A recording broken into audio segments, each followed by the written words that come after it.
Good, I guess afternoon. Yeah, afternoon. It's June 21st.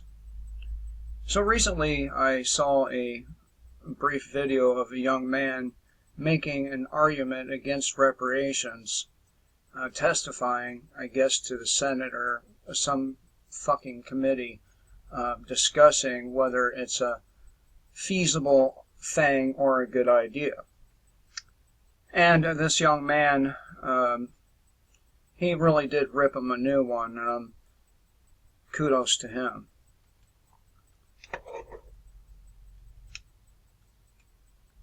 The thing is, if they move forward with this reparations shit, that basically means that every white person in America will have to give a portion of their income up for reparations to pay for it. And none of us who are alive today had anything at all to do with the slavery of Africans. And besides that, you really can't make a legitimate argument for taking others' property by force and giving it to others.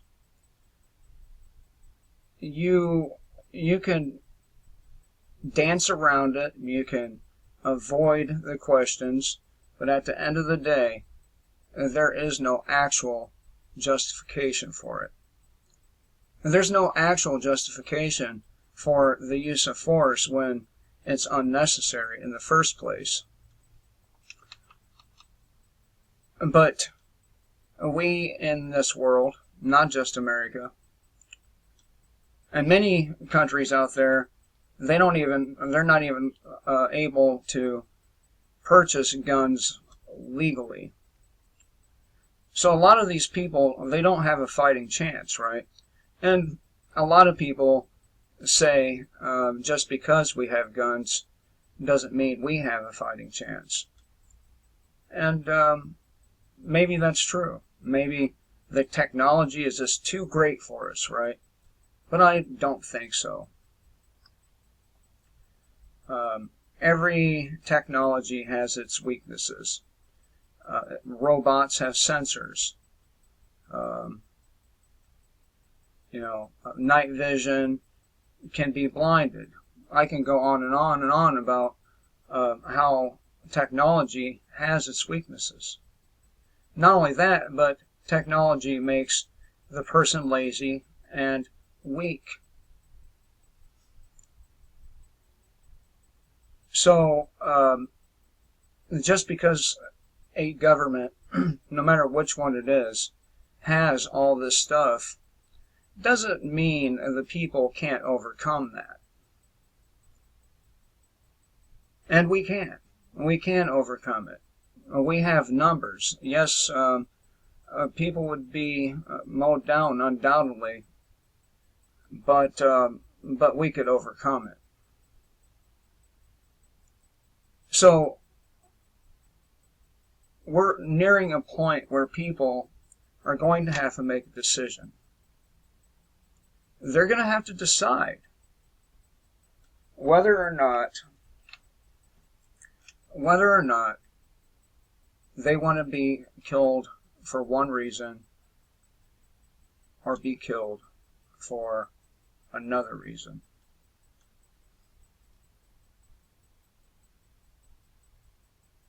They'll have to make a choice. Am I going to die a cowardly death by our coming Gestapo?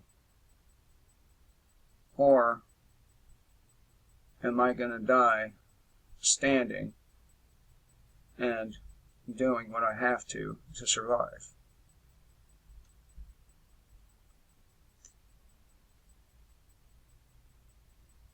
And it's not just the reparations thing. This is a minute drop in the bucket. It's other things. Socialism. we are undoubtedly a socialist country. And as you can see, in every instance, it never ends well for the people. Anyone who says that this is a democracy, or even a republic, it was meant to be a republic, they are severely misinformed. Republics don't have institutions like Social Security or central banks, not real ones. But every republic out there, including our own, has a central bank, which is what? One of the tenets of communism. We have been forced to bail out big corporations. Isn't that not socialism? Isn't all of it socialism? Isn't socialism just a fancy word for communism? How'd that turn out for the Russians? How's it going for the Chinese over there, among others? I venture to say that the average individual over there lives in squalor. But then again, the average individual here, a lot of times, does too.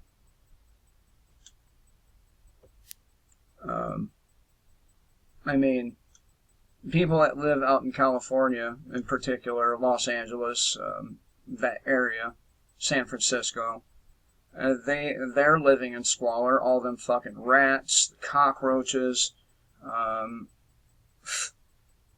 the fecal matter, and it's spreading. How long will it be until we're forced to make that choice?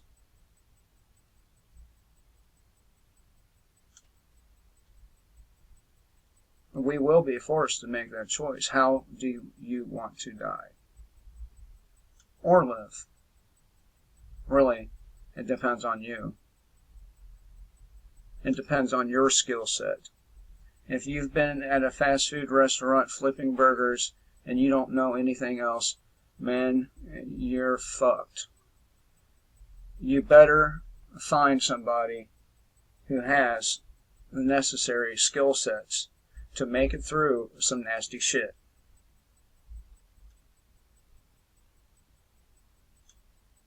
If all you know is your mundane job, your warehouse job, hell, your gas station job, that's basically the same as fast food, except you're not cooking shit. You're just giving customers prepackaged goods from behind the counter and ringing up the stuff they have, right? So, if that's all you know, you're really behind the curve and you're really fucked if anything should pop off.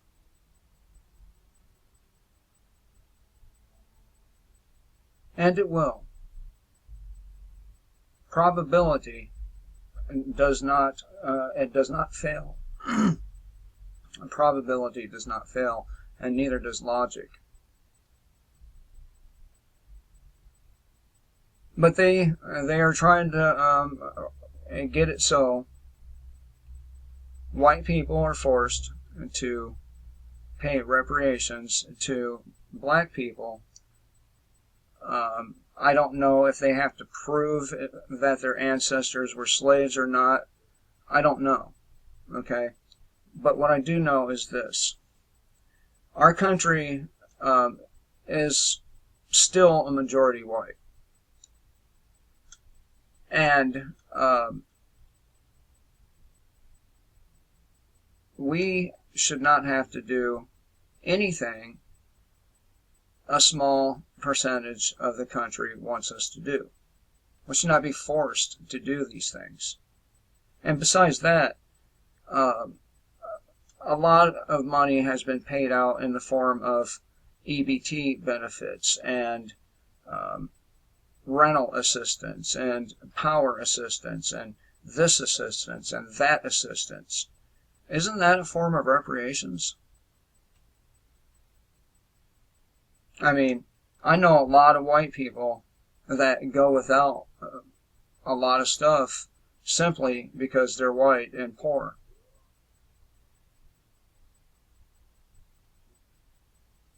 And even if they work, they can't afford to go to the doctor. They can't afford to go to the dentist.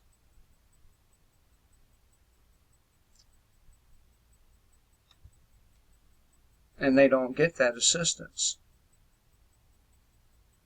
You make too much money. That's what they say. But the thing is, it's gotten to be exceedingly expensive to live here. It used to be a cheap place to live. Rent used to be reasonable. And as more and more people cram into this area, everything skyrocketed. And pretty soon, that same homeless crisis, as a result of the skyrocketing rent and the wages being stagnant, we're going to see that same homelessness crisis down here. And it's going to happen everywhere that people have ran to, have migrated to from like Los Angeles or California in general, from Washington. Any place that these people are migrating to is going to end up like that because it drives demand up and that drives prices up. And we found a place here, and it is $700 for a 3-bedroom in a really small town, which is cool. I'd rather be out of town, but it's small enough not to have to worry about like zombie hordes. And that's an outrageous price for a 3-bedroom, in my opinion. But we have to do it. We have to. And we need more room. That's all. Basically it. We've outgrown where we live. But because so many people have moved here, demand has been driven up, and along with it, prices. And everywhere that happens, you're going to see a homeless population grow rapidly. And if a person is single and trying to rent one of these apartments, they're the most expensive thing you could rent. Apartments around here are outrageously expensive. And in my opinion, I would be miserable living in an apartment. So yeah, what's going on in these big cities will spread to the places the people who were able to leave went to. They concentrated into certain areas of the country, and because of that concentration, because they spread out, these places will too collapse. People will be in the streets just the same. So, Virginia already has a problem like this. So, again, it's just a matter of time before one of these diseases, maybe Ebola, maybe not, catches hold, takes hold, and is unstoppable.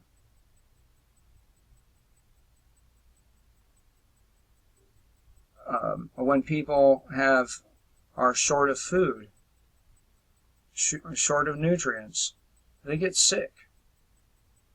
And of course, the corn farmers say the outlook for our corn crops, or any hope for it, is bad. It's not going to happen. And anything that got planted is going to be sickly. So, yeah, people are going to become weakened because they don't have enough food, and their immune systems will be compromised. And before you know it, one of these diseases are going to really grab hold, and bam, thousands dead, maybe more. Are you ready to deal with something like that? I recall reading about the plague and how they described the stench of the people. It was just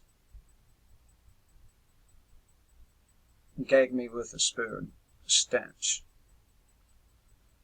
So I would expect, especially in the cities where people are all close together, to be experiencing that same stench.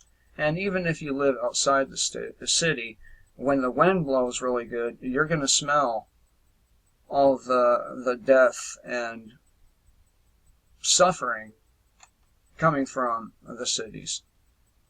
This city has grown a lot since I've been here, and it's time to get the fuck out for that reason.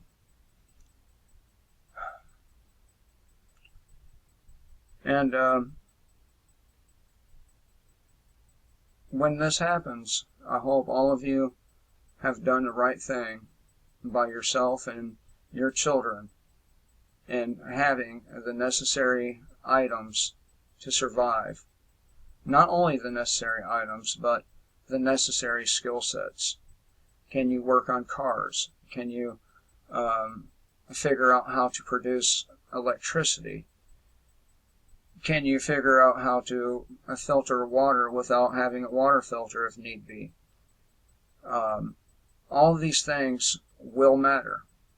Your skill sets will be the thing that pulls you through more than any supply, unless, of course, you're able to lock yourself in a bunker fully equipped with everything you'll ever need, and all the food you'll need for at least a few years.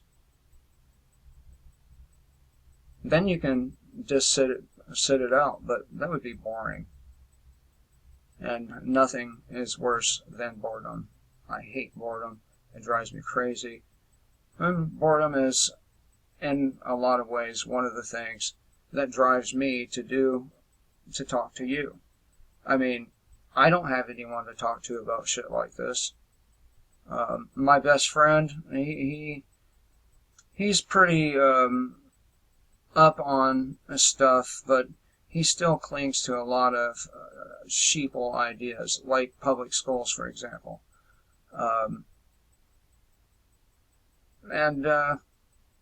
Well, I'm not. There's nothing sheeple about me. I would be happy if the entire system just failed. I'm sorry about the people who perish as a result, but the entire planet, along with the people on it, the animals, would be better off. And that's real talk. Just think about the number of species that go extinct every day just because of our activities. A lot of them. Our pollution is the main culprit. Just recently, there's been a large whale die-off. Now, they posed the question, why did these whales die? but the answer should be fairly obvious to anybody who pays attention. And the reason these whales died is because of Fukushima, is because we have other things in the ocean leaking radioactive waste into the ocean. Of course they're going to die. And if ocean life dies, the plankton, so do we. So do we. But nobody thought that shit through when they put Fukushima where it is. Nobody thought that through when they made a concrete nuclear coffin. No one thought of the consequences when they did these things. Here we are, how many years later, from the nuclear coffin? Quite a lot of years. And how many years from Fukushima?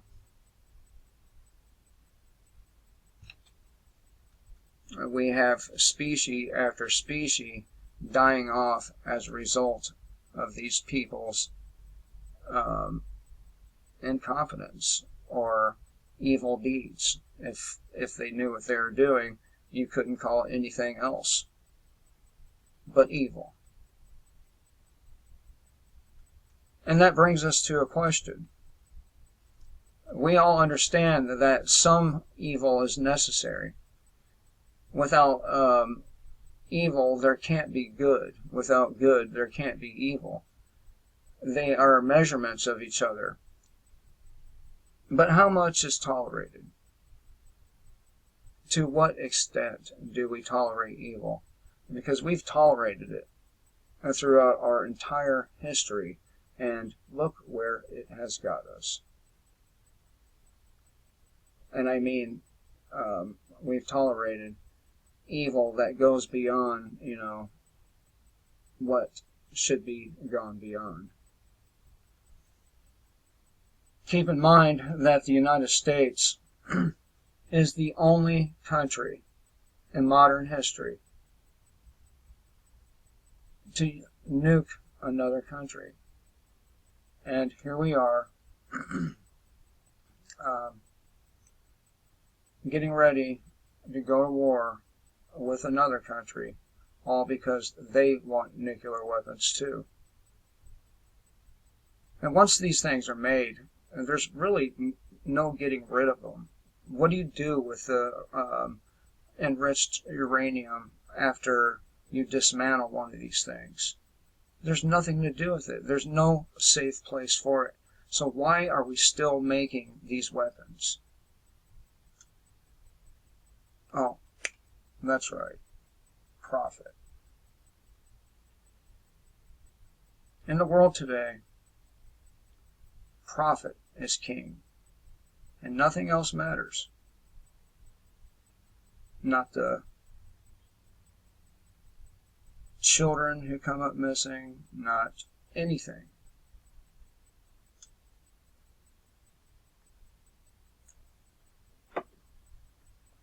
So anyway, I thought I would share my thoughts on these things, and I hope everybody has a great Friday. It's strange being at home on a work day. It's kind of driving me crazy because I don't really have a whole lot to talk about on news-wise, so I'm having to come up with something off the top of my head. So I hope everyone has a good day nonetheless. Until next time, kill the state, but free.